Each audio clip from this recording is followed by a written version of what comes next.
Cosme, se a gente andar mais 2 quadras, a gente já chega no fim da cidade. Aí já tá no caminho pro Agreste. Você tá doidinho pra chegar lá, né, Ricardo?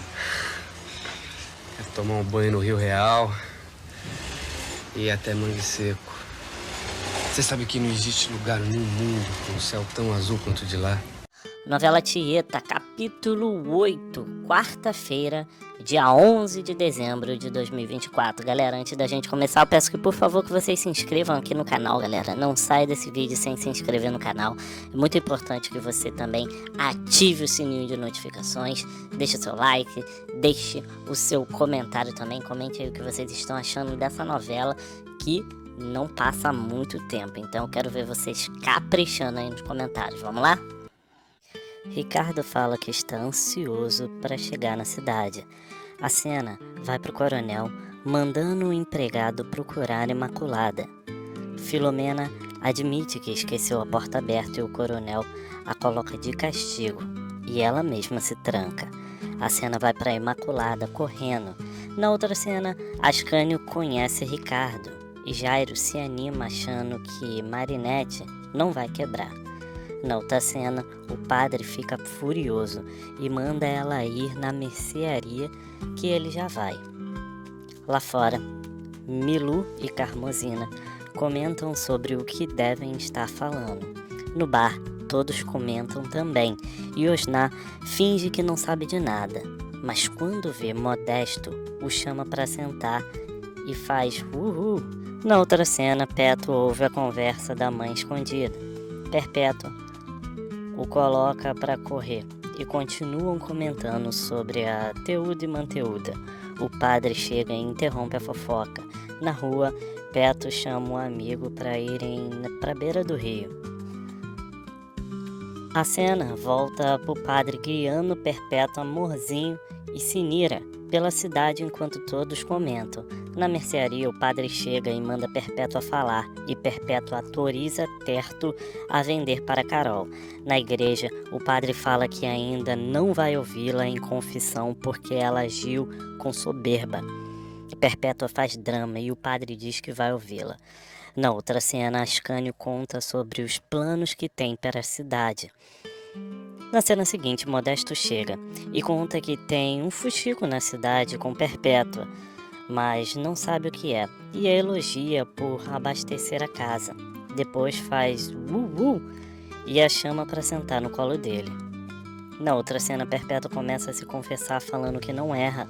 Na cena seguinte, Imaculada se esconde na árvore. Na outra cena, o coronel chama Filomena, mas depois a coloca de volta no castigo. Na cena seguinte, Peto corre porque todos só falam de Ricardo. A cena vai para Jairo, tentando consertar Marinette, e Ricardo chama um amigo para irem andando. Ele se recusa e Ricardo vai sozinho. A cena volta para Imaculada se escondendo do capanga. Na outra cena, Ricardo encontra o rio e vai nadar pelado. No mato, Peto e o amigo avistam ele e roubam as roupas dele.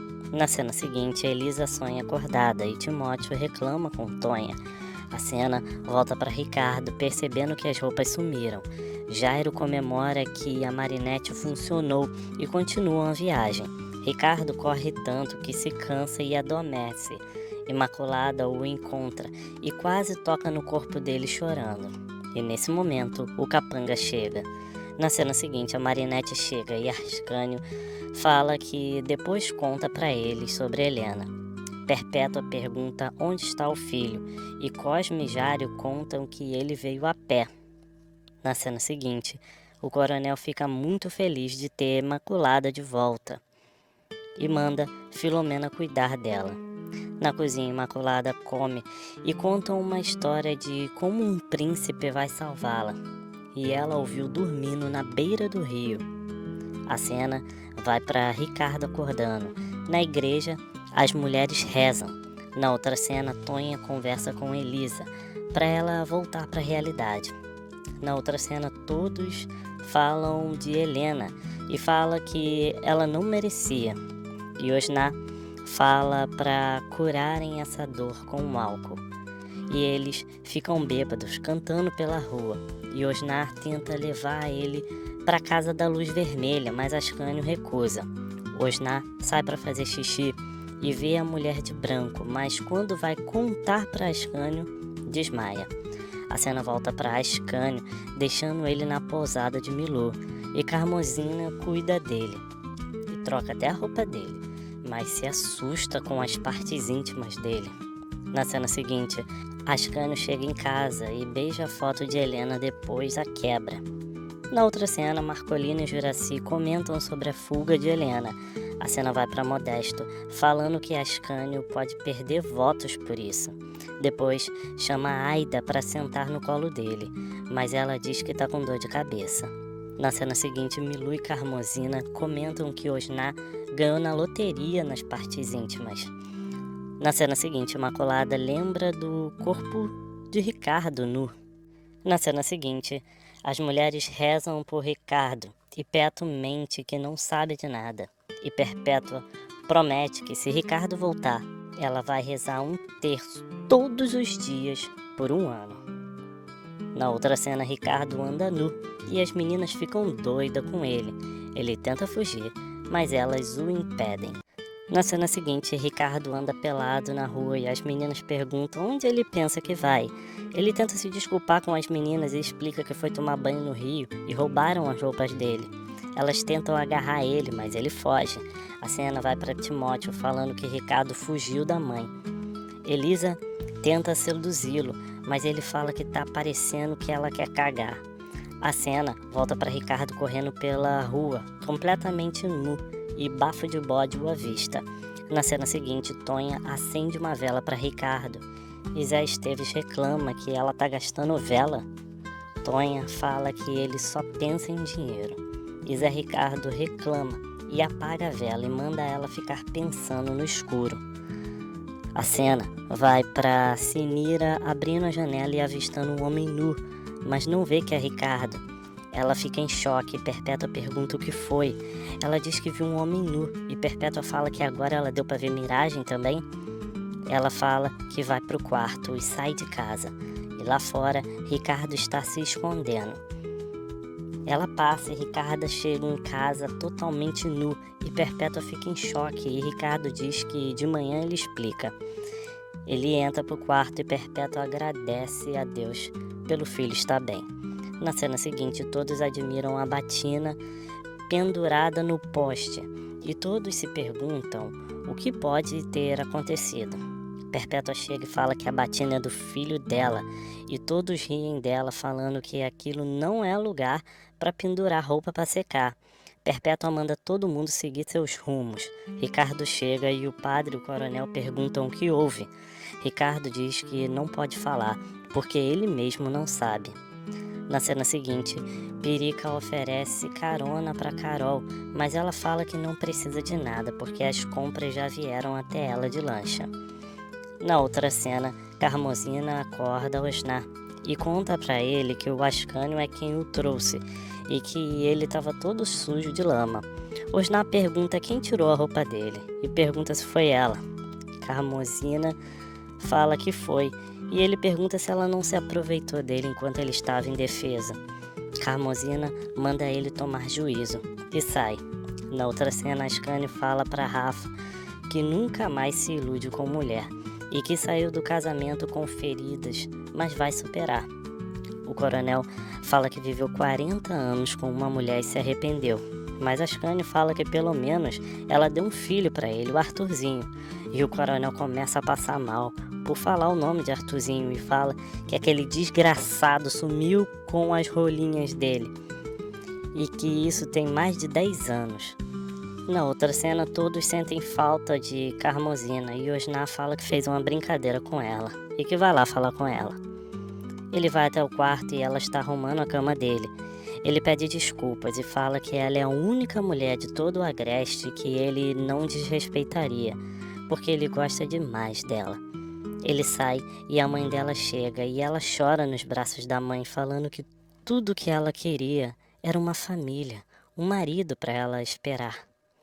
Na outra cena, Sinira conta que Carmosina tirou a roupa de Osnar e viu tudo. As três fofocam e Perpétua manda elas pararem de fofoca. A cena vai para Chalita falando do incidente de Osnar. E Osnar fica puto e fala que não quer brincadeira com o nome de Carmosina. A cena vai para Ricardo falando pro padre que se desvencilha do mal todo dia, mas que ele, o mal, o persegue. E fala que tá tão traumatizado que ainda consegue sentir aquelas mulheres tocando no corpo dele. E fala que tem muito medo de não ser digno, já que a mãe dele o prometeu a Deus. O padre pergunta a Ricardo se ele realmente quer ser padre. E Ricardo fala que não pode nem duvidar disso. A cena vai para Perpétua, falando que o filho nasceu para ser padre, e agradece a foto do marido pelo filho. Na outra cena, Juraci não deixa a Letícia chegar perto de Carol na praia. Enquanto isso, Carol brinca na água. Na outra cena, Pedro fala sobre as garotas e Ricardo o reprime, mas o garoto fala que quando crescer vai ter uma Teuda e Manteúda só para ele. A cena vai pro coronel mandando Filomena pesar a Imaculada para ver se ela ganha o peso. A cena vai para Imaculada contando uma história para as crianças. Na outra cena, todos comentam sobre Ricardo, de como ele parece mais jovem agora. Na cena seguinte, Elisa chega e pergunta o que Timóteo está procurando. Ele leva um susto e pergunta por que ela está fazendo isso. Elisa fala que quer que ele a beije e prove seu amor, mas Timóteo beija o rosto dela e ela fica decepcionada. A cena vai para Ascânio perguntando ao seu Modesto se ele vai ajudá-lo ou não, mas Modesto fala que não vai ajudá-lo a trazer gente estranha para lá. A cena vai para os amigos deles concordando. Eles discutem sobre a poluição e como essa situação pode deixar a cidade muito atrasada. Ascânio sai e avista a Marinette chegando. Carmosina corre para receber sua encomenda. Carmosina entrega a carta da hidrelétrica para Ascânio e pergunta o que a hidrelétrica respondeu. Eles vão trazer energia para lá? E Ascânio fala que não. Em casa, Laura chama a Dário para ir à praia com ela, mas ele manda ela ir sozinha, mas fala para ela tomar cuidado. E se alguém tentar algo com ela, é para ela gritar. A cena vai para Ascânio perguntando a Marcelino o que ele pode fazer para trazer a hidrelétrica para lá. E Marcelino fala que ele precisa de um padrinho poderoso, mas que óbvio vai cobrar aquele 10%. E Ascânio fala que vai conseguir essa pessoa. Na praia, Laura avista uma luz estranha, vindo do nada, e se assusta.